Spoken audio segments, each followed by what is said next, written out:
Fala galera, tudo bem? Estou gravando esse vídeo aqui rapidinho para falar 3 coisas que você precisa de ter na sua aula de Jiu-Jitsu para crianças. Então, a primeira coisa, a sua aula tem que ser dividida por idades. Cada turma deve ser de uma idade diferente. Você não deve colocar uma criança de 3 para treinar com uma criança de 10 anos. O risco de machucar é muito grande.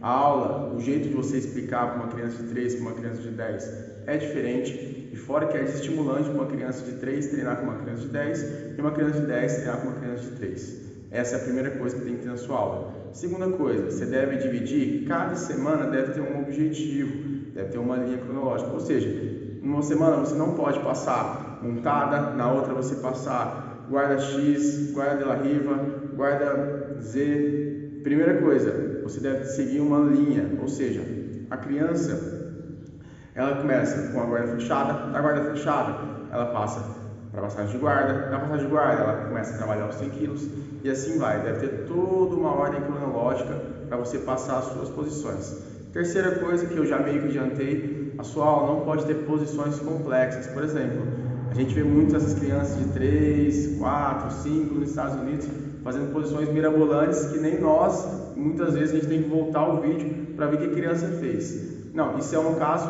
excepcional. A sua aula deve ser dividida em posições fáceis, posições básicas, sem muitos detalhes de pegada, sem muitos ajustes de pegada, posicionamento e tudo mais, principalmente para crianças pequenas, de 3 anos.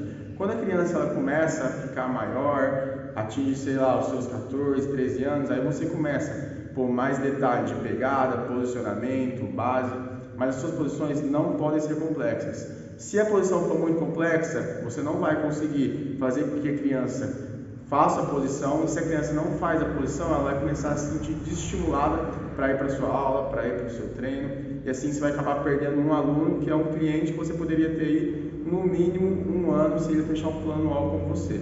Então, esse é meu conselho que eu dou. Essas são as 3 dicas que você tem que fazer e não fazer nas suas aulas. Então, a sua aula tem que ser dividida por idades. As posições que você tem que passar tem que ter uma sequência, não pode ser posições aleatórias, senão a criança não entende isso. E a terceira dica que eu dou é que as suas posições não podem ser posições complexas, principalmente para crianças de 3, 6, 7 anos. Combinado? Espero que vocês gostem. Se esqueceu alguma coisa, tem muitas outras coisas para a gente comentar. Comenta aqui embaixo no seu vídeo e obrigado. Tamo junto. Valeu!